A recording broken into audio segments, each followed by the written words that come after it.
Today, get somebody else to be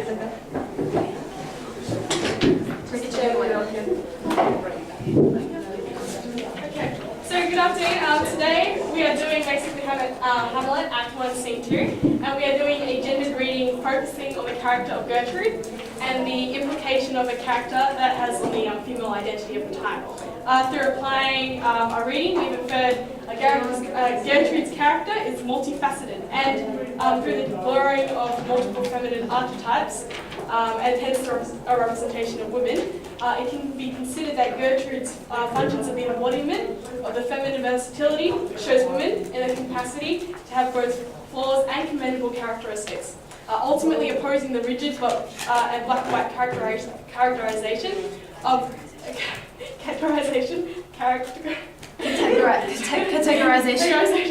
women during the Elizabethan era. But first we'll show you a BBC adaptation of the scene, and please take note of Gertrude's behaviour as well as Claudius's and Hamlet's perception of Claudius in both their speeches and Hamlet's soliloquy. Yeah, we might want to skip to scene 2. Okay, we won't know what time it is. Well, it's not the whole thing, it's just... I think it starts at 8 minutes 15. 8 minutes 15. 15.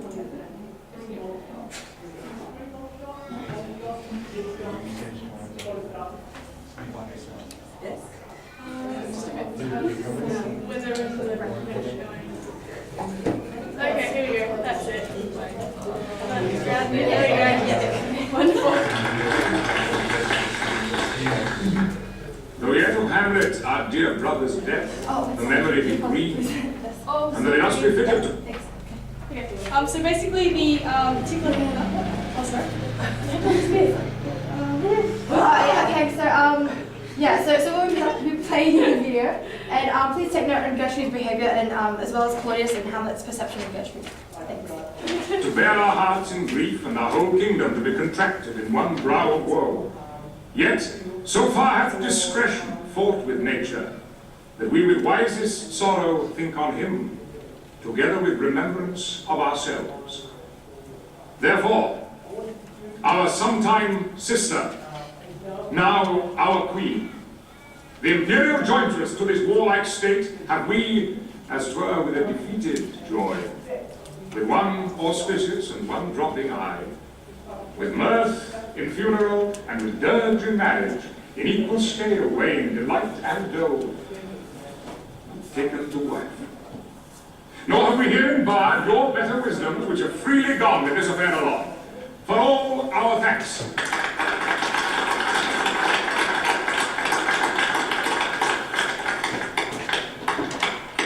Now follows, as you know, young Fortinbras, holding a weak supposal of our worth, for thinking by our late dear brother's death our state would be disjointed out of frame. He hath not failed to pester us with message, importing the surrender of those lands lost by his father, with all bands of law to our most valiant brother. So much for him. Now for ourselves, for this time of meeting. Thus much the business is. We have here writ to Norway, uncle of young Fortinbras, who, impotent and bedrid, scarcely hears of this his nephew's purpose, to suppress his further gate herein, in that the levies, the lists, and full proportions are all made out of his subject, and we here dispatch you, good Cornelius, and you, Baltimand, for bearers of this greeting to old Norway, giving to you no further personal power to business with the king, more than the scope of these deleted articles allow. Farewell, and let your haste commend your duty. In that and all things will we show our duty. We doubted nothing. Heartily farewell.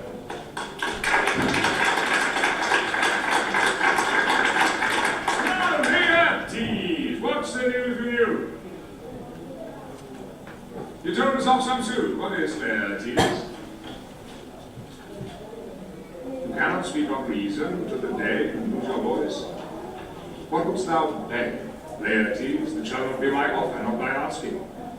The head is not more native to the heart, the hand more instrumental to the mouth, than is the throne of Denmark to thy father. What wouldst thou have, Laertes? My dread lord, your leave and favour to return to France. From whence, though willingly I came to Denmark to show my duty in your coronation, yet now I must confess, that duty done, my thoughts and wishes bend again toward France. and bow them to your gracious leave and pardon. Have you your father's leave? What's his beloved? Hath my lord run from me my slow leave, my laborious petition, and at last upon his will I seal my heart consent. I do beseech you give him leave to go.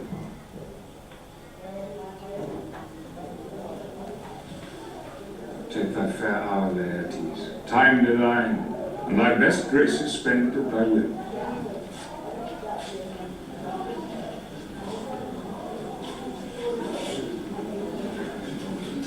But now, my cousin Hamlet and my son. A little more than kin and less than kind. How is it? The clouds still hang on you? Not so, my lord. I am too much of the sun. Good Hamlet, cast thy nighted colour off, and let thine eye look like a friend on Denmark. Do not forever with thy veiled lid seek for thy noble father in the dust. Thou knowest 'tis common, all that live must die, passing through nature to eternity. It is common. If it be, why seems it so particular with thee? Seems, madam, nay, it is. I know not seems. 'Tis not alone my inky cloak, good mother, nor customary suits of solemn black, nor windy suspiration of forced breath, no, nor the fruitful river in the eye, nor the dejected haven of the visage, together with all forms, moods, shapes of grief that can denote me truly. These indeed seem, for they are actions that a man might play. But I have that within, which passes show. These are the trappings and the suits of woe. Tis sweet and comfortable in your nature, Hamlet, to give these mourning duties to your father. But you must know your father lost a father. That father lost his. And the survivor bound in filial obligation for some time to do obsequious sorrow.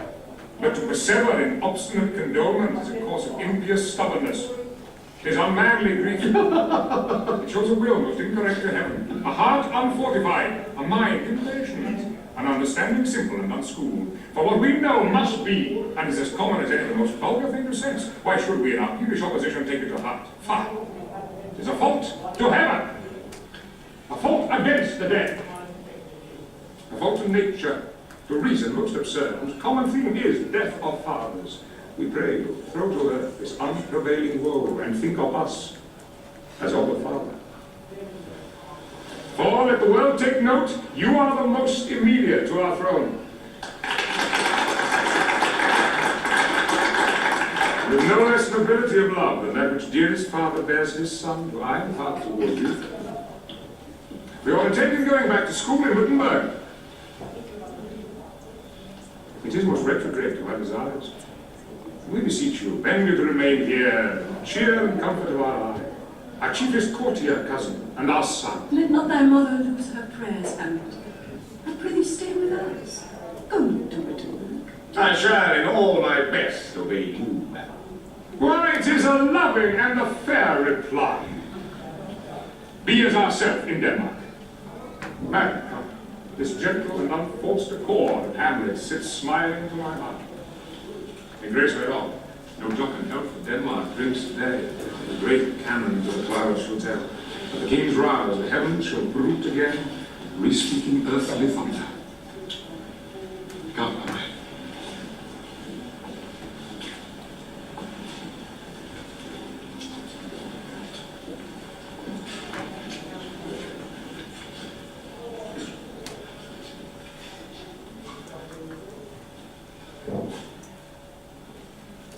Oh, that this too solid flesh would melt and thaw and resolve itself into a dew.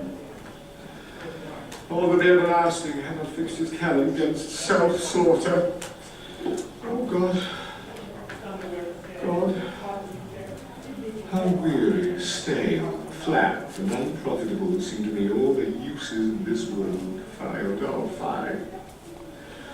'Tis an unweeded garden that grows to seed. Things rank and gross in nature possess it merely. That it should come to it. But 2 months dead, nay, not so much, not 2. So excellent a king that was to this Hyperion to a satyr.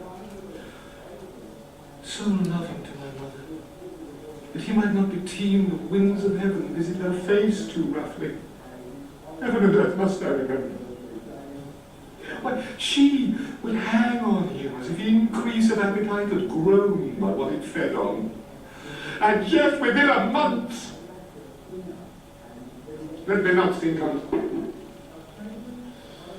frailty, thy name is woman.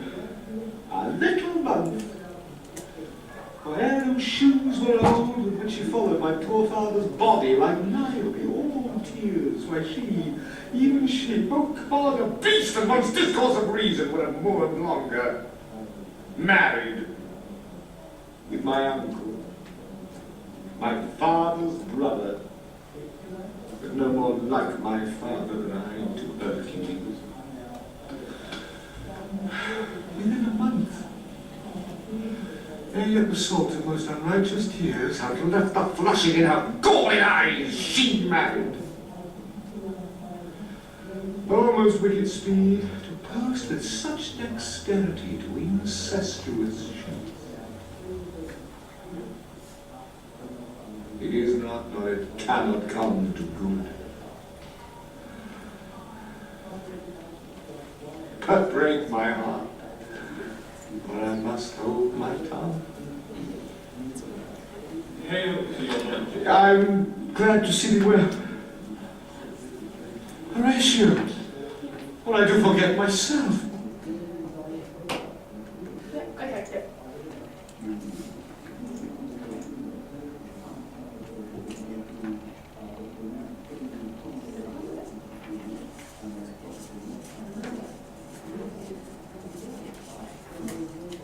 How do we make it big?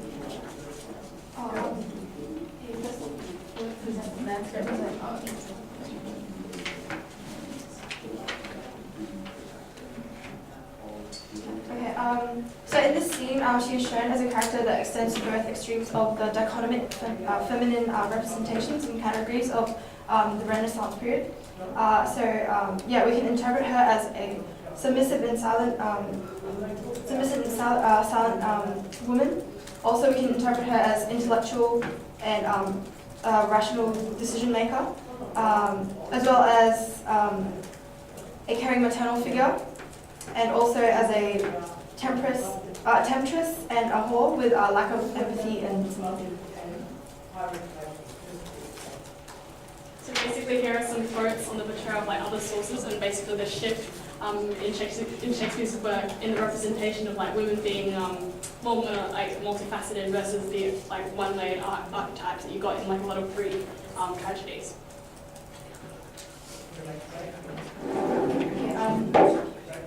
The triple injunction to be chaste, silent, and obedient is a fundamental tenet for social control of female. It would seem that a female body must be silent in order to be chaste. This is a quote by Maureen Quilligan in her essay Staging Gender, and is a description of the Renaissance era's image of women that equates silence to feminine chastity. Knowing this, it gives importance to Gertrude's lengthy silence and minimal dialogue during Claudius's speech. She only has a mere 10 lines out of 257 lines in the scene. And in the video, her notable silence during the entirety of Claudius's speech can be thought of as helping to accentuate her proper composure and lavish, luxurious appearance, and therefore her silence can be read as helping her character to be portrayed as pure, beautiful, and reserved, aligning to the angelic representation of women. And also, as much as her silence contributes to the particular representation of women, her dialogue too gives an illustration of women, that being their submissiveness and obedience to men. Gertrude's line, "Let not thy mother lose her prayers," Hamlet, "I pray thee stay with us, go not to Wittenberg," can be compared with the dialogue of her female counterpart that immediately preceded it. When comparing side by side, Gertrude's dialogue seems like an echo to Claudius's wishes for Hamlet, suggesting the submissive and supportive role of women in men's lives. To further up the argument of Gertrude being able to represent feminine inferiority and submissiveness, The term imperial jointress, used by Claudius in his speech to describe Gertrude, is oxymoronic, since imperial connotes of a hierarchy consisting of only one ruler, while jointress means being an equal partner too. Having this oxymoron and contradiction perhaps casts doubt on Gertrude's true political authority, and hence supporting the idea of feminine inferiority. Women as maternal figures is also displayed through Gertrude. However, her maternal duty is shown to hinder her from her duty as a submissive and supportive auxiliary figure to Claudius, as explored previously. This tension between fulfilling her maternal role to Hamlet and her wifely role to Claudius is most evident when her dialogue, "Good Hamlet, cast thy knighted colour off," which is full of motherly plea and concern for her son's emotional state, is compared to where she's situated. It is compared to where she's situated on the stage, which is relatively far from Hamlet and sitting beside Claudius on the throne. She describes herself as well as a mother with prayers for a son, which displays her maternal responsibility and care. However, this line is delivered as she clings tightly to Claudius's shoulder. In this beginning act, her maternal duty may not be overtly shown. However, as the play progresses, next slide. One previous thing. Okay. In this beginning act, her maternal duty is perhaps not overtly shown. However, as the play progresses and her character develops, by the final act, a full maternal representation of Gertrude is strongly found, and there seems to be a minimal trace of loyalty to Claudius left. In the final act, she chooses to fulfill her representation of a proud mother and celebrates Hamlet's martial skills, and which opposes the order of the king. Now I'll turn.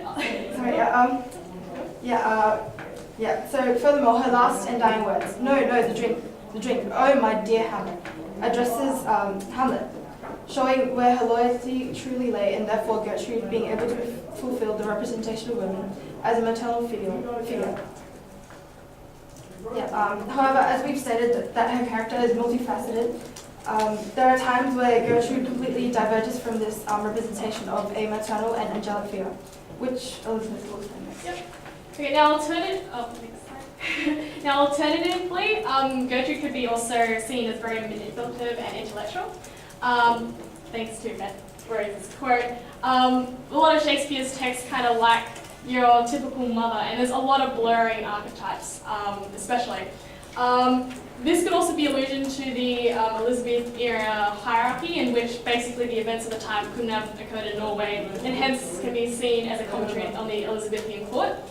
With Queen Elizabeth having her power also known as the Virgin Queen, even she kind of had this whole, she wasn't this archetype where she was also ruthless and able to get rid of anyone who challenged her authority. Basically, it could also be with Gertrude's actions to pursue Claudius. It could also be an allusion to perhaps Elizabeth's or King Henry's relationship with his first wife, where basically he married his brother's wife after he died. And once again, this idea of like having incestuous cheats in order for money and power, which King Henry had married her in order to achieve the dowry money. It shows that like the women were used for pawns. Gertrude is actually the one initiating action here, and the one to basically challenge this idea of women as being oppressive, passive figureheads at the time.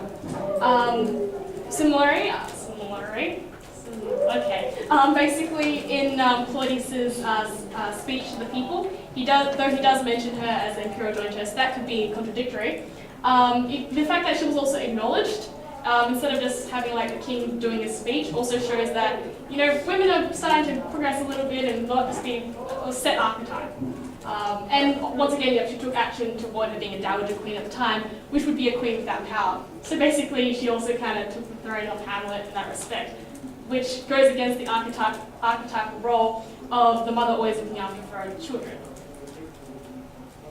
Okay, so we also have the Temptress in the hall. If we're looking at Spanish tragedy, where we had also Belle and Curia, she was basically the first of the time in dramas where we had a very strong female supporting character.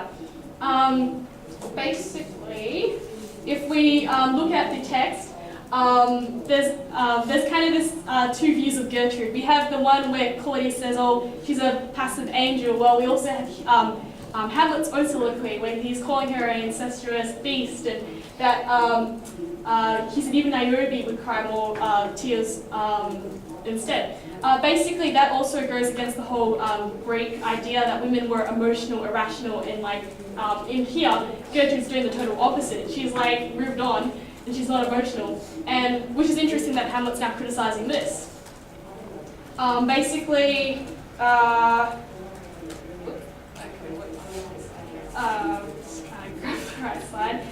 The idea of Niobe also was that the tale goes along the lines that Niobe's family was killed, and even after stone turned into stone, she was still crying. While in Gertrude, this is done like a juxtapose in the sense that in the quote, "But 2 months dead, nay, not so much too. Let me not think of it, frailty thy name is woman." He's saying that the fact that, how could she not grieve in that sense?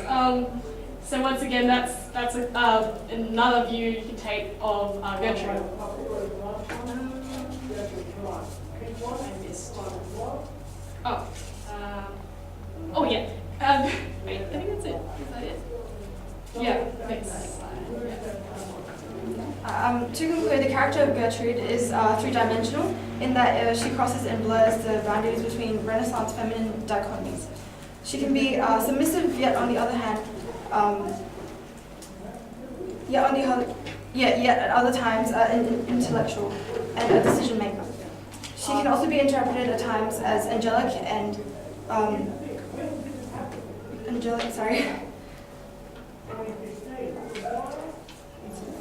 angelic and maternal, or as a temptress with voracious carnality. Ultimately, her characters operate as a criticism of the strict and single classification of women common to the Renaissance era, alternatively exuding the complexity and multiplicity of feminine identity. Thank you.